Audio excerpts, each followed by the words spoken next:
Mom swore the $30,000 check was fake. I deposited it, and their faces changed instantly. The fire crackled in the living room, throwing shadows across the polished mahogany table. I held the envelope tight, my hands barely trembling. Everyone laughed, Mom, Dad, my brother Jake, thinking I was clueless. But I saw it. A tiny flicker in Grandpa's eyes, like he was daring me to act. The check wasn't theirs to mock. It was mine. And tonight everything was about to change. I'm Hannah Fletcher, 29, graphic designer, barely scraping by while my family lived in a winter lodge that looked straight out of a magazine. Mom, Patricia, flicked the $30,000 check from my hand like it was trash. You always need handouts, she sneered, laughing so sharp it cut the air. Dad didn't stop her.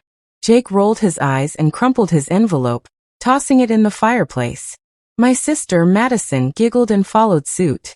I froze, looked at Grandpa Arthur, frail in his armchair.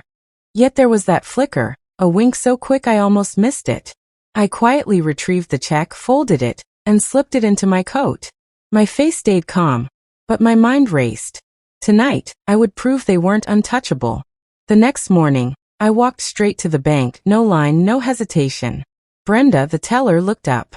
Need to verify this, I said, voice steady. My heart pounded. She typed, squinted, typed again. It's valid, she said. Funds are available immediately. $30,412. My saved scraps from freelancing added to Grandpa's gift. Real money. My hands trembled. Not from relief, but clarity. They thought this was a joke, but they'd just handed me the evidence I needed. The morning sun hit Denver through the bank window, but I wasn't looking outside. My mind was racing. That $30,000 check was my key, my proof. My family had spent my grandmother's money like it was theirs, manipulating everything. 2 years ago, I was living in a tiny basement apartment, eating instant ramen, paying for my Adobe software myself. I asked Dad for $2,000 for a graphics card upgrade. He looked over his glasses and said, "You don't have a business mind, Hannah. Get a real job if this art thing isn't enough." Meanwhile, my brother Jake cruised into the driveway in an $80,000 Range Rover for a failed startup concept. That's when it clicked. My family didn't protect money. They protected their lifestyle. The check wasn't just cash. It was a symbol of everything they thought they could control. I drove straight to Grandpa Arthur's estate. His small stone house smelled like old books and pine. He looked up at me from his study, sharp eyes piercing. You went to the bank? He asked. I did, I said. $30K. His nod was subtle. He understood the plan. Jacob burned his, Madison burned hers, but Grandpa had given me the choice. He gestured to a chair. Seat. We have to act before they realize you're gone. I took a seat. The trust fund, the $680,000 Grandma left me, was gone. Or at least that's what Dad and Mom thought. But I had the $30,000. And more importantly, I had the leverage. Tonight, the game was about to shift, and for the first time, I wasn't just playing along. I was ready to expose them. I spent the afternoon driving through the snowy Colorado roads, gripping the $30,000 deposit slip like it was armor. My parents thought I was just their helpless artist, but now I held proof. Every lavish vacation, every unnecessary startup investment for Jake.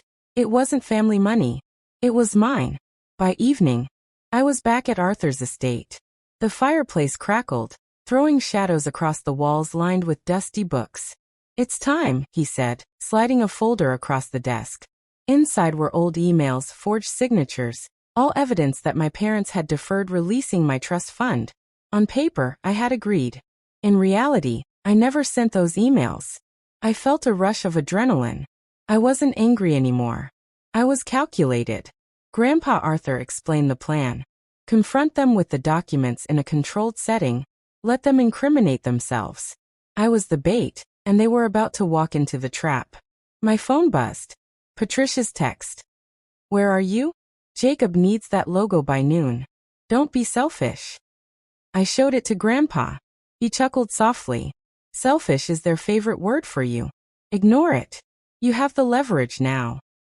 As night fell, I organized the files digitally. PDFs, metadata, timestamps. Every forged detail my parents thought was hidden became a weapon in my hands. Their confidence, their arrogance. They didn't know a designer like me could see through their lies pixel by pixel. I sat back, watching snow swirl outside. The trap was set. Tomorrow, in the boardroom, they'd face the consequences of their own greed.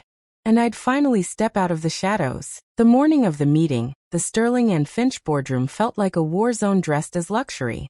Floor-to-ceiling glass, polished mahogany, the city sprawling below in a whiteout storm. My parents walked in like they owned the place, oblivious that I had all the proof stacked against them. "Sorry we're late," Gregory said, brushing snow off his bespoke suit. Patricia draped in fur, every inch the high society matriarch. They didn't see me as a player. They never did. I connected my laptop to the massive display. The trust fund PDF exploded across the wall. "You always said design is just drawing," I said. "Let me show you the truth." Every misaligned number, every wrong font, every kerning mistake appeared in red and green overlays. Arial instead of San Francisco, a 6 floating 3 pixels too high. Their lies pixel by pixel, laid bare. Patricia screamed, "That's not real." I clicked metadata. Created last night. Adobe Photoshop CS6. Author, Gregory's MacBook Pro. Fraud. Their arrogance had handed me the evidence. Arthur sat back calm.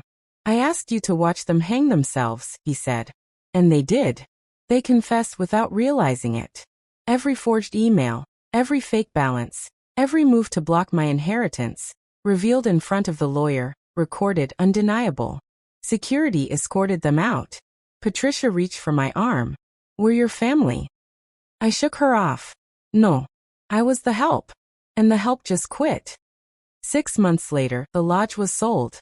My firm, specializing in forensic document analysis, thrived. Grandpa Arthur and I spent Christmas in Hawaii. My mother called last week. I silenced the phone. Competence isn't loud, but it ends things permanently.